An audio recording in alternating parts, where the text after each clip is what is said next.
everyone, this is Priyanka Kumari from ICBM School of Business Excellence.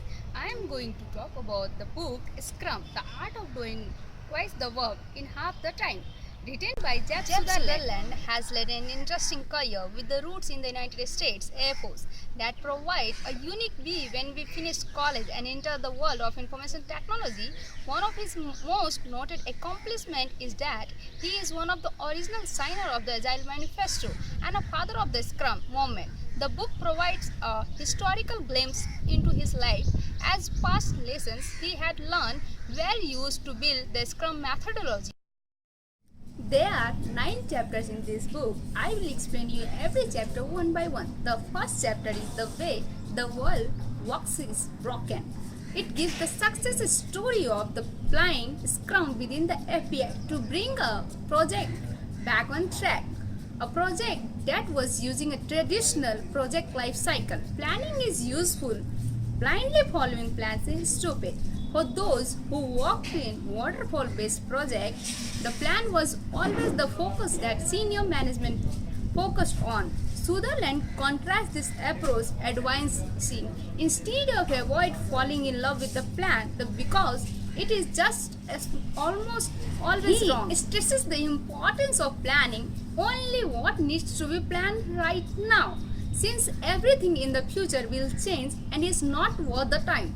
In fact, with Scrum, it is quite possible to double production while cutting the delivery time in the half, which will be positive news to any senior executive. The first chapter will be over here.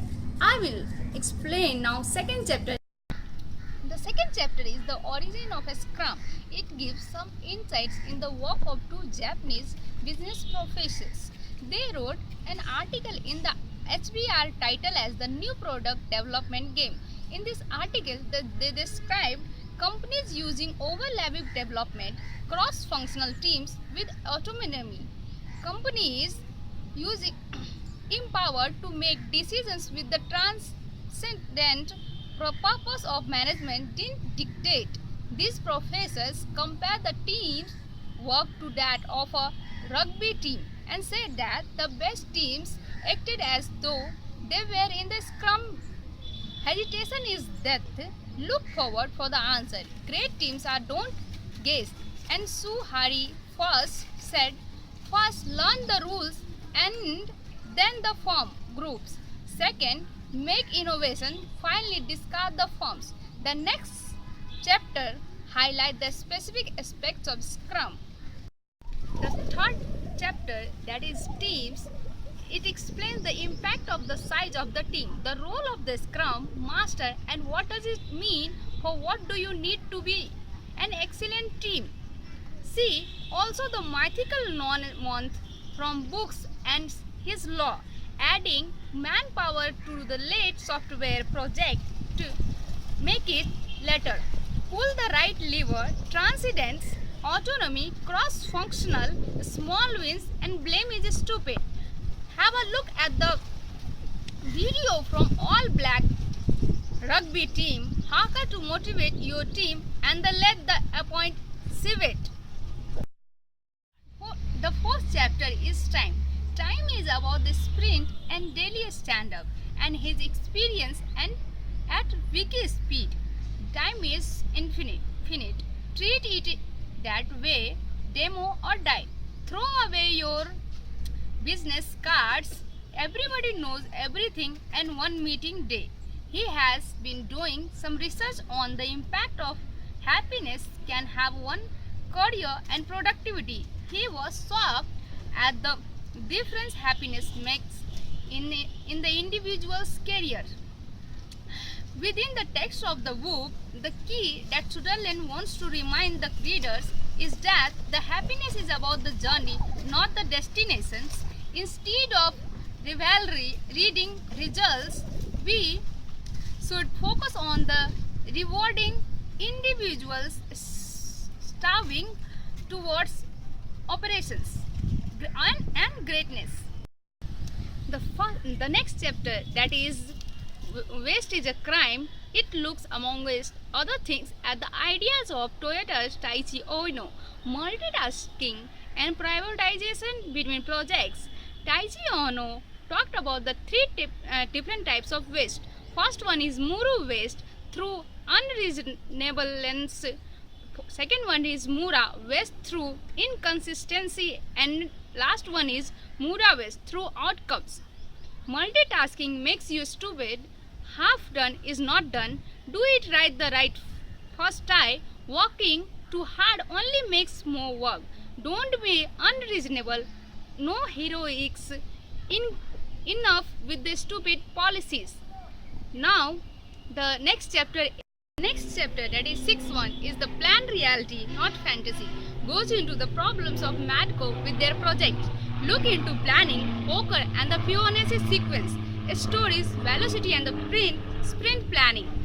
The map is not the train. Only plan what you need to do, what kinds of dog it is. Ask the oracle. Plan with the poker. Walk is a story. Know your velocity. Velocity x time is equal to delivery and the set audience's goals. The seventh chapter is happiness. Happiness is success. Quantify it, make it visual, and use a Scrum board. Deliver happiness. It is a journey, not the destination. Happiness is the new blank. Quantify happiness. Get better every day and measure it. Secrecy is a poison.